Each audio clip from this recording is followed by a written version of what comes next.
Fourth Crosstown Shootout. You've been here for a while now. What's your take on the series and the build up? And is there any? Do you wish there was anything you could do about the week off? It feels like it always comes right after or right like during finals week.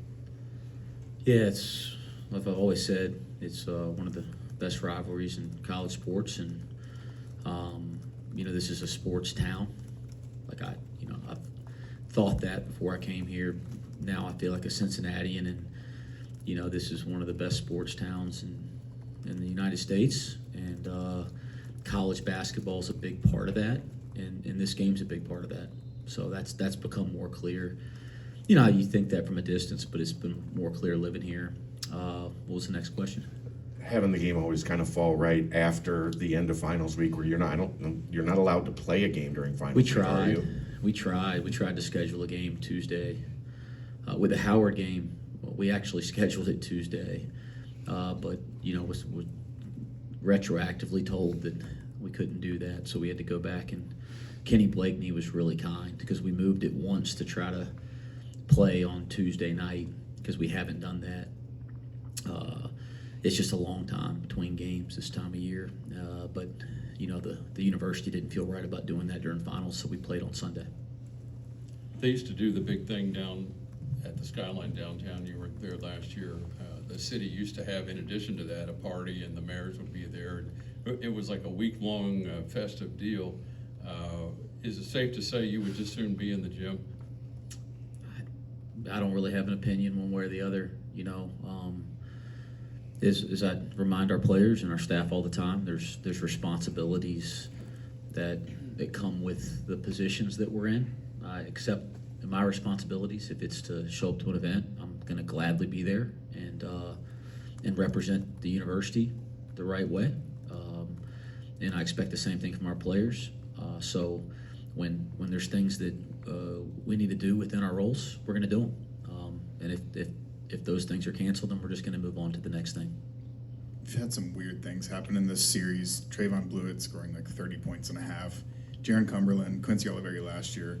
Does it feel like this is entering the realm of you can prepare all you want, but this series is just basically crazy and you never really know what's going to happen? I just think any very competitive game is going to have things. You can prepare as much as you want to prepare for any game, but when you get into a competitive game, big time players, rise up, make big time plays, and things happen. And I wouldn't say that's singular to any one game or another one, but in big time games and big time environments, unexpected things can happen. And part of the work that you do all summer, all fall, all year is to prepare for dealing with those kind of moments, even though you might not know what they are. Ryan Conwell is a guy that you're familiar with from the Indiana State game. How have you seen him utilized within Xavier's offense? Hey, he's one of the best shooters in college basketball. We played against him twice last year. Played against him in a preseason scrimmage, and we played against him when he was at South Florida. So it's been neat to see that young man's progression. He's as good of a shooter as we have in college basketball, and he's not just a shooter; he's a complete player. And I thought at Indiana State, I thought that all three coaches that have coached him have let him play with freedom and confidence. I'm sure he's earned that in the practices, but I thought Brian Gregory did a nice job with him as a young player, and then obviously they did a great job with him at Indiana State last year, and then they're doing the same thing this year at Xavier. But he plays with a ton of confidence. His shooting is, again, as good as anybody in the country, and then he does a lot more than that. He moves well without the ball. He's got the ball in his hands a lot more in decision-making situations. He's a terrific player. Zach Fremantle has been really, really good for them so far this season. They're using him probably more at the 5 than they wanted to with the Traore injury. How do you handle a guy like that that's versatile enough to kind of beat you in different ways, playing in that 5 spot where he can pick, he can pop, he can post you up, he can do a lot of different things offensively? Yeah, he's a terrific player. Obviously an old and experienced player, so he's been through his fair share of battles in college basketball. But it'll be a difficult matchup for us for sure. And, there's physicality. There's, like, the inside-outside. You see him picking and popping and shooting more. So, you know, he obviously does a terrific rebounder. There's a lot to prepare for there. We're gonna have to get our butts in gear. Do you expect to see 100% of what Dan Skillings is capable of in this game on Saturday? You know, I've said this to Dan, and certainly said it to every. And it's just the way we approach it anyway, guys. I mean, you know, it's about today. We got practice here this afternoon, and you know, the first goal is to do what we can to improve in practice and work to our standard. But Dan's coming off an injury.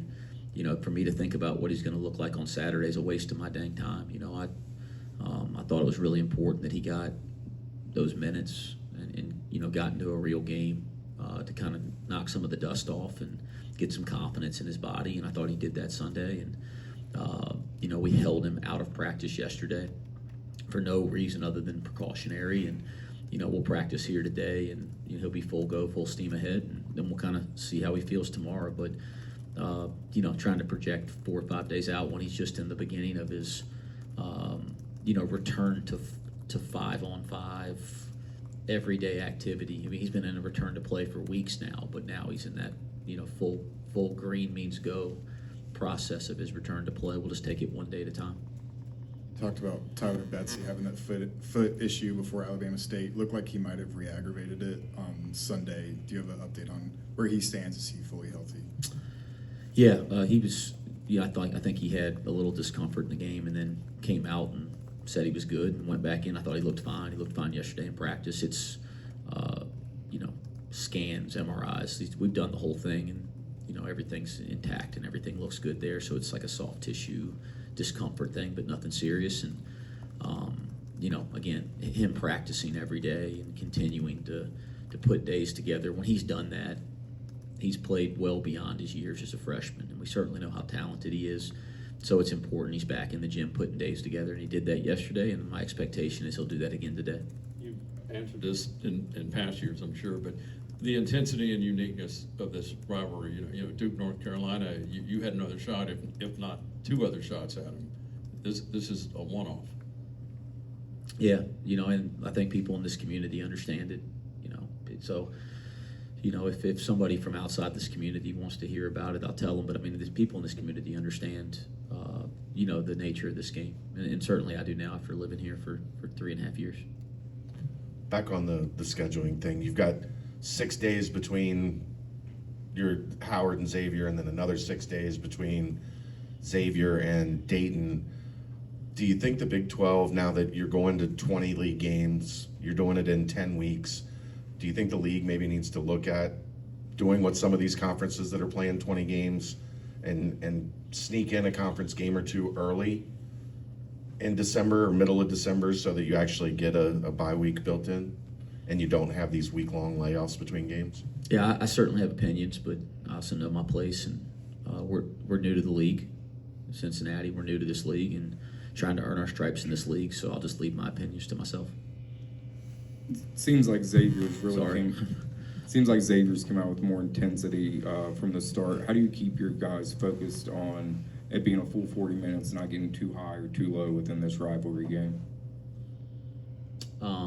The slow starts in general over the last couple years against Xavier. It seems like it's happened for the last 5 or 6 years. How do you keep your team focused for those full 40 minutes to come out with more intensity from the beginning? Yeah, I just think I think our guys want to play well every night. They're going to want to play well when the ball goes up, and I think it's just about losing yourself in the moment and focus on winning the next possession. And you know, that's always been the way I've coached and tried to approach it in the position that I'm in. And you know, that's not going to. I mean, you never know if you change, but I highly doubt that ever changes. Just, hey, the ball's going to go up. Let's whatever happens when the ball goes up, let's win the next possession, and whatever happens on that, let's go win the next one. And I think when teams really embrace that mindset, you know, teams play their best basketball and players play their best basketball. A lot of people call that the zone, right? When you're in the zone, when you're not worried about anything else other than just what's happening in the moment. And, you know, I think when a team just focuses on just winning the next possession, nothing else in the world in that moment matters other than that, I think that's when people have the chance to play their best basketball and teams have the best chance. And that's what we'll always preach for any game. You know, and I think it's fun when your team plays like that, and the goal is to get a team that plays like that for every possession the whole year. I hadn't seen that ever in my lifetime at any level of sport. But the teams that can do it the most consistent are usually the teams that have the most success, and that's what we're working for when we go in the gym for practice today. Wes, Dylan has played in some big-time games, obviously playing in the Big 12 over the last 2 years. Playing in those type of rivalry games heading into Saturday. He hasn't played in this one yet. Talk about how important it is to have a veteran and his leadership abilities heading into a tough contest like this on Saturday. Yeah, I just think, when you look at our roster and you look at all the guys that have experience in big games, and in these Power 5 leagues, and in March and the end of the season. I mean, I think all that kind of stuff is just really valuable. And Dylan's an example of a guy that's been an experienced player by the time he got here, and I think that has value. I think there's other guys that have gotten that experience here, other places, and I think that adds value to our team for sure. Chisel last year seemed unfazed by the atmosphere. How do you get the other guys to do that? Again, I think, my focus is practice today, guys. We get to the next game. It'll be about trying to win the next possession, and everybody, just doing everything they can to focus and play with great effort and win the next possession. I think we have really good players. I think we have mature players, experienced players, and, with the right mindset, I think they have the opportunity to all play well no matter what the circumstances are, what the game is. Going back to starting fast, after the last game against Howard, you talked about, keeping the switch flipped on. Is there any kind of message this week in practice to make sure that switch is always flipped on in this game? That's the message all the time, and I think our players understand it. Again, we have such a terrific group of guys. They want it, right? They want to be great. They want to have great team success. They want to have great individual success. And like all of us, they're trying to learn how to do better. And they've had great moments. Like I look at, where we started to where we are. We've had some terrific moments and a lot that gives us hope and excitement. And generally in those moments, our mentality or, our focus or our effort, and I've, used a metaphor of a light switch, it's on, generally. And generally when our moments haven't been to that standard, and they ain't been that bad, but when they haven't been to that standard, generally it's not on to that degree, to use the metaphor. And so that's something we've been preaching, we'll continue preaching, and I think our guys, they buy into that, but learning how to do it all the time consistently. Again, that's my job as a coach. Well, I'm here, guys. I mean, if they didn't need to be pushed, if they didn't need to be taken to another level, then we wouldn't have jobs as coaches. They wouldn't need us. So we got a terrific group. They work, guys. If you guys came, I think you guys will be at practice today, but if you guys came to practice every single day, you'd be really proud of the team in terms of how they work to represent this program in this city. So yeah, do I want more and more and more? Heck yeah. But shoot, guys, they could win 70 straight games, and I'd still want more and more and more. And that's what we'll be preaching in practice today. Couple more? You talked about the Georgia Tech game after that game that you practice less than you have usually in your tenure here. Are you back to the normal practice plan that you are used to, and are you seeing it pay dividends? We will be. We are this week. Yeah, we're kind of back to normal this week, but and that, I think that's important. We got to make sure that we can do that as consistent. You got to practice to be really good.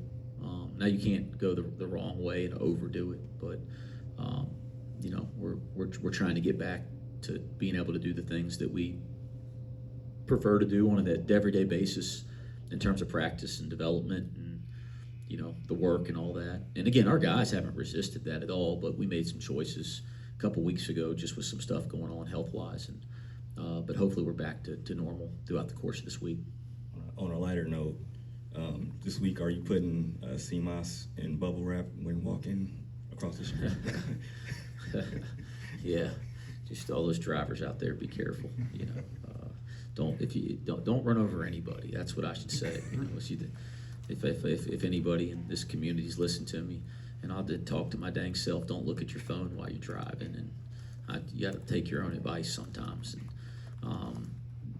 pay attention to the road and all that. But if you're going to hit somebody, please don't hit one of my damn players. Okay, that type of thing. but I don't want anybody to get hit, for gosh sakes. Shoot, if somebody's got to get hit, hit me. I don't have to play. I don't have to play in any games. But thank you, guys.